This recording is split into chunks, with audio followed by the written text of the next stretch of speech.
ونستغفره ونعوذ بالله من شرور أنفسنا وسيئات أعمالنا. اللهم صل وسلم وبارك على محمد وأزواجه وذريته وعلى آله وصحبه أجمعين ومن تبعهم بإحسان إلى يوم الدين. أما بعد. السلام عليكم ورحمة الله وبركاته.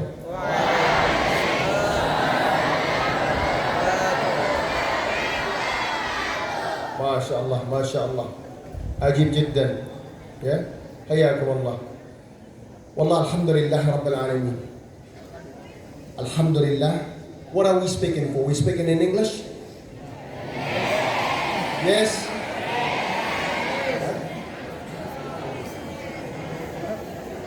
We speaking in English? أو اللغات العربية؟ English? أو Indonesia? Okay, Indonesia. طيب. الحمد لله رب العالمين. طيب. الحمد لله atas rahmat Allah Jalla wa'ala kita Allah pertemukan. Ini suatu kemuliaan luar biasa buat anak pribadi dan istri dan ustazah. Kami semua alhamdulillah ketemu dengan Tuan Guru. Beliau ini aset kaum muslimin, aset Nusantara, asetnya dunia. Ya, hafizakumullah. Betul. Ya, Allah jaga beliau dan ahli-ahli keluarga beliau. Gini, salawat dan salam kita kirimkan kepada Nabi sallallahu alaihi wasallam, ke seluruh keluarga, ahli-ahli keluarga beliau, anak-anak beliau, sahabat-sahabat beliau radhiyallahu jami'an, dan kepada ummahatul mukminin radhiyallahu jami'an, yakni ibunda-ibunda kita ya radhiyallahu jami'an, istri-istri Nabi sallallahu alaihi wasallam. Alhamdulillah. Waktunya sangat singkat, ada beberapa pointer, jadi kita masuk langsung ya, insyaallah. Poin pertama, bagaimana generasi muda Islam melakukan persiapan untuk memanggul Panji rahmatan lil alamin menjadi pemuda-pemudi dunia yang ideal. Ideal itu beriman kepada Allah Rabbul Alamin. Itulah ideal, itulah syarat pertama yang bagaimana Tuan Guru tadi hafizakallah itu telah memberikan suatu dasar fondasi fundamental yang benar. Tapi setelah itu ingin menjadi penduduk dunia, bukan? Kalau ingin menjadi penduduk dunia maka peganglah Islam dengan kuat, dengan gigi-gigi geraham kalian, wahai anak-anakku. Dimanapun kalian berada, yakinlah, ya, believe that without Islam you are nothing. Wallahualam. Ya, whatever you do, even if you own everything on earth, without Islam you are worth nothing. Wallahualam. Paham? Jangan pernah terkesima dengan kekafiran, kekufuran. Bahwa itulah poin pertama. Poin kedua, ingin menjadi penduduk dunia maka kita pun mesti cinta dengan sunnah-sunnahnya Nabi sallallahu alaihi wasallam. Ya, beliaulah contoh terbaik kita. Contoh itu. Nah, setelah itu semua, maka yang lainnya boleh-boleh saja dan kita mesti jadi yang terbaik. Bukankah Nabi SAW mengajarkan kita Inna Allah kitab al-ahsana ala kulli syai'. Allah prescribes excellence upon everything. Allah memerintahkan kesempurnaan atas segala hal. Menutup pintu, mengambil air, menurunkan mic, menanam pohon, berjalan. Jangan lakukan dengan setengah-setengah, wahai anak-anakku. All out. Ya, go hard or go home. Paham? The best attack is the best defense is attack. Nah, setelah kita memahami itu semua, maka yang mesti dipupuk ini adalah kemampuan untuk siap tarung bebas. Jadi petarung-petarung yang unggul, yang tangguh. Nah, bahwa kita mesti belajar agama Allah dengan benar harus pasti. Tapi jangan jadi kaum muslimin yang lemah. Jalan pelan, bergerak lambat, makan siang panjang, gitu ya, tidur banyak, bangun telat, mandi lama. Ini anak kasih poin sebentar. Jangan heran di beberapa negara yang dingin kita cuma mandi 1 hari karena resources yang mahal. Mahalnya air panas, mahalnya listrik, banyaknya orang yang menunggu. Maka mulai hari ini jadilah orang-orang yang efisien. Paham? Jadi mandi 2 menit in and out. Ini bisa. Nah, siap tarung bebas. Nah, inilah kenyataan utamanya. Yang laki-laki jadilah laki-laki yang gagah berani. Siap. Bukankah hidup ini keseluruhannya adalah ujian? Maka ujian demi ujian kita bersandar dan berserah kepada Allah dan langsung menjadi pribadi-pribadi yang tangguh. Tangguh ini gini nak. Banyak ya, afwan kalau Anda nggak ada remnya, Anda mohon maaf. Banyak kita belajar tapi terkadang kita cuma belajar dalam satu aspek. Islam ini holistik nak. Ya, Islam menuntut kita juga untuk jadi para pejuang. Maknanya gini, belajar dalam pesantren, bisa menanam, bisa membersihkan. Laki-laki mesti juga bisa masak, bisa bersih-bersih. Jangan berkata bahwa itu adalah tugas wanita, bahwa nanti insya Allah kalian akan Allah berikan istri-istri salehah yang mengurus itu. Alhamdulillah. Tapi cooking and cleaning is basic skills. Betul? Suami-suami macam apa kita ketika istri-istri kita dalam keadaan nifas, mengandung, dalam kesusahan, dalam keadaan haid? Nak, engkau tidak hina membantu istrimu nak. Laki-laki yang jantan yang demikian. Paham? Dan inilah menjadi produk dunia ini begini. Ini rahmatan lil alamin. Bagaimana kita bicara rahmatan lil alamin keluar sana, tapi istri kita tidak merasakan, wahai tuan-tuan. Atau seorang wanita yang pandai, pintar, intelijen dan segala macam, suaminya tak dia taati. Subhanallah halikil adim. Ini kemunduran. Ya? Izinkan Anda melanjut poin kedua. Kisah perjalanan Anda ketika memulai memburu cita-cita di Selandia Baru. Ketika Anda berusia 8 tahun, ayah Anda, rahimahullah ta'ala, semoga Allah merahmati beliau, meninggikan derajat beliau, ya Allah, memberikan beliau kelak jannatul a'la, jannatul firdaus, ya Allah. Beliaulah mentor Anda yang terutama. Anak-anak, ya, siapapun ayah kalian nak, siapapun ayah kalian, wallahal-azim tidak ada laki-laki di muka bumi ini yang lebih pantas kau hormati lebih dari ayah kau. Paham? Dengan seluruh kekurangan, kesalahan, kelemahan yang dia miliki. Demi Allah, tidak ada satu manusia pun di atas muka bumi ini yang ingin disaingi, dikalahkan, diperbaiki selain dari seorang ayah. Kami ayah ini paling senang dikalahkan oleh anak kami. Benar Tuan Guru?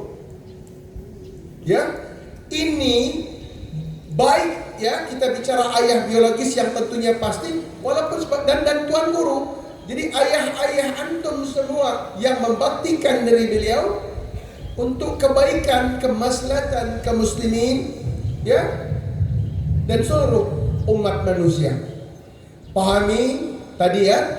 Jadi ketika anak kecil, ayah anda ini rahimahullah ta'ala mengatakan, nak, apa yang ingin engkau lakukan? Bagaimana dialog itu terjadi nak? Maka anak-anak dekatlah dengan ayah kalian. Jangan merasa paling tahu. Jangan merasa bahwa ayah kan nggak sekolah, ayah kan nggak tahu, ayah kan nggak tahu zamannya. Benar kata Ali bin Abi Thalib radhiyallahu anhu bahwa jangan engkau didik anak-anak kalian sebagaimana kalian dulu dididik, karena zamannya sudah berbeda. Masya Allah, ini yang anda demen datang ke pesantren dengan para penuntut ilmu. Jadi terjadilah dialog itu.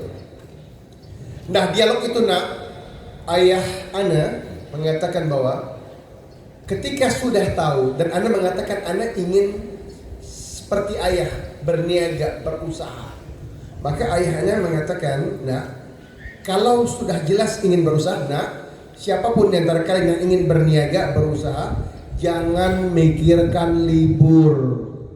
Jangan dikit-dikit memikirkan weekend hari Ahad kapan kita libur. Pedagang tidak libur nak. Pedagang istirahat ketika waktunya ada. Maka ayahnya pun bertanya, apakah siap kalau ingin menjadi seorang pedagang? Every day is a Monday. Ya, believe it. If you want to be a businessman, if you want to run your own company, believe it and live it that every day is a Monday. Itu kaidah. Hada kaidah. Ya. Setelah itu beliau mengajarkan anak bahwa kalau kita ingin dagang, daganglah sesuatu yang tidak punya tren. Maknanya begini, tidak redup. Sebagaimana Tuan Guru mengajarkan anak-anak sekalian, lihat ini agribisnis. Kapan manusia tidak makan nak? Kapan kita tidak makan? Kecuali setelah mati. Ada dengar demikian ya? Tapi selama kita hidup, kita selalu makan. Ini kebutuhan primer nak. Ya, Nabi SAW memberikan kita suatu kebaikan apa? Qala Nabi SAW ma min nabiyyin illa ra'al ghanam. Kata Nabi SAW, tidak ada satu orang nabi, satu orang anbiya alaihi salatu wassalam, tidak ada satupun kecuali pengembala, peternak. Itu menjadi prerequisite-nya. Jadi ayahanda pun bercerita mengajarkan bahwa nak, ini ada kehormatan di sini. Di dalam peternakan pertanian, insya Allah nak, tidak ada tipu muslihat. Dia kebaikan itu yang pertama kali memberikan anak motivasi. Engkau bisa hidup mulia insya Allah, tidak ada tipu muslihat. Benar ya? Tidak ada ikhtilat, yang laki-laki tidak bersama wanita, kan enak kalau di luar. Kita lihat apa? Kambing, sapi, ikan, tumbuh-tumbuhan. Tidak ada istri yang keberatan. Ada ibu-ibu yang keberatan suaminya berkebun? Enggak. Isinya baik. Dia halal dan thayyib. Tidak ada rasuah di situ. Jadi percayalah apapun, nah sebenarnya syarahnya panjang. Ma min nabiyyin illa ra'al ghanam. Al-Imam Ibnu Hajar Al-Asqalani rahimahullah memberikan 8 poin panjang, tapi waktu Anda nggak cukup. PR insyaallah Nah, itulah yang memulai anak kenapa ingin menjadi seorang petani peternak ke New Zealand. Berangkat dari keinginan ingin menjadi seorang pedagang, menghasilkan produk yang baik yang tidak kenal fashion, maknanya tidak pernah surut, menghasilkan barang-barang yang halal dan thayyibat, tidak ingin menjadi pencuri anak-anakku, tidak ingin menyelewengkan amanah, jadi pedagang-pedagang yang curang. Itu alasan utamanya. Jadi alhamdulillah, jadi ayah-ayah kita ini sangat ingin yang baik buat kita. Maka kalau ayah kita ngomong, sepanjang dia sesuai dengan Quran dan Sunnah, tidak melanggar aturan Allah dan Nabi SAW, maka ikuti insyaAllah Apa kata Nabi SAW? Qala Nabi SAW, ridallah fi ridha walidain wa suhtullah fi suhtul walidain. Kalau di pesantren tidak perlu diterjemah karena sudah pada paham. Terus hal-hal yang harus dilakukan seorang muslim menjaga diri di rantauan, khususnya negeri non-muslim. Negeri non-muslim hanya istilahnya. Yang pertama kalian mesti lakukan adalah memperkuat diri dulu. Cari masjid atau masajid terdekat. Orang-orang yang saleh, rijalun saleh itu adalah yang terikat, benar anak-anak muda, syabab, wa antum syabab, ini terikat dirinya dengan masajid. Itu terikat dirinya dengan masjid. Cari masjid yang paling dekat. Datangin majelis ilmu. Itu duduk terus. Salatnya rutin di dalam masjid insyaAllah. Kenalan dengan syekh-syekh terdekat. Cari ilmunya, pastikan dalam keadaan selalu berkumpul dengan orang-orang yang beriman kepada Allah sehingga kita tidak tergerus. Walaupun di negeri non-muslim menjadikan keadaan mereka belum berislam itu menjadi suatu ajang dakwah. Qala Nabi sallallahu alaihi wasallam, man dala ala khairin falahu mithlu ajri fa'alaihi. Barang siapa yang menjadi bagian dari satu kebaikan, instigator kebaikan, maka buat dia pahala yang sama. Jadi ini kesempatan satu orang menerima Islam atas rahmat Allah melalui kita. Bayangkan salatnya, Qur'annya, hajinya, umrahnya, birrul walidainnya, semua amalin salihnya kita punya andil yang sama. Adakah perniagaan yang lebih menguntungkan dari itu, anak-anakku? Tidak ada. Dan Allah akan reda kepada kita, kan? Ya ayyuhalladzina amanu in tansurullah yansurkum wa yuthabbit aqdamakum. Nah, itu yang poin keempat, bagaimana menghadapi setiap tantangan dan keadaan jauh dari keluarga dan umat Islam. Alhamdulillahirabbil alamin. Kita Allah alhamdulillah ala nikmatul iman, alhamdulillah ala nikmatul Islam. Walaupun kita jauh, tadi kan rumusnya kita cari kaum muslimin, innamal mu'minuna al-ikhwah. Jadi sejatinya keluarga kita bertambah. Apa kata Al-Imam Syafi'i rahimahullahu ta'ala ketika beliau dalam keadaan safar dan keluar dari negeri beliau? Sejatinya keadaan safar dan merantau, aku kehilangan keluarga dan Allah menggantikan dengan keluarga yang baru. Allahumma lakal hamdu wa syukr. Maka Allah lah yang memperjalankan kita dan menemukan sahabat-sahabat yang baru, keluarga-keluarga baru, ya, ulama-ulama, guru-guru yang baru, sehingga kita insya Allah ini unik dan hanya bil Islam, bahwa kita bisa baru saudara, baru ketemu 2 menit langsung terikat hatinya. Ya, hati-hati orang-orang beriman itu bersatu, dia terikat. Dan tidak ada yang demikian. Jadi insya Allah itu bukan masalah. Poin terakhir, antisipasi masa depan terkait keislaman, keilmuan, teknologi, pertarungan ideologi. Anak-anakku yang semoga Allah selalu rahmati kalian, dahulu di zaman keabbasan, ya, waqala Nabi sallallahu alaihi wasallam khairun nas qarni thumma alladhina yalunahum thumma alladhina yalunahum. Sebaik-baik generasi, sebaik-baik kurun, sebaik-baik abad, yakni para sahabat dengan Nabi sallallahu alaihi wasallam, ya, dan yang setelahnya tabi'in wa tabi'ut tabi'in. Kenapa anak katakan demikian? Karena memang Nabi SAW mengatakan demikian. Pelajarannya apa? Dahulu anak-anakku, ulama-ulama kita itu komplit kayak tadi pertanyaannya. Mereka lah ahlul Quran, mereka lah ahlul hadis, mereka lah ahlul tijarah, pedagangnya mereka juga, begitu ya. Mereka lah ahlul ribat, jalannya nggak pelan, nggak loyo, nggak lemes, bener. Bisa? Ya Tuan Guru? Mereka juga ya, mereka juga semuanya ahli-ahli. Lihat contoh, ya. Ini termasuk kita mungkin membaca dengan pandangan berbeda. Tapi di antara tabi'in yang paling Anda rasakan takjub gitu ya, Anda merasa kagum, adalah Al-Imam Abdullah ibn Mubarak rahimahullah. Termasuk menurut Anda yang fakir ini, Al-Imam Abdullah ibn Mubarak rahimahullah adalah seorang yang paling komplit di antara para tabi'in. Tentu yang ulama-ulama lain, para masyhur lain mungkin punya pandangan yang berbeda. Ini pandangan anak. Kenapa Anda katakan demikian, anak-anakku? Lihat ini. Beliau lahir di tahun 118 Hijriah dan wafat 181 ya, kurang lebih ya, bisa dihitung 63 tahun. Wafat di 17 Ramadan. Lihat bagaimana perjalanan beliau. Seorang anak muda yang mungkin baru belajar Islam benar, teringat akan kehidupannya setelah membaca suratul Hadid, ya. Dan beliau teringat bahwa harus kita kejar di usia 21 tahun, sebagian mengatakan 22 atau 23 atau sekitarnya.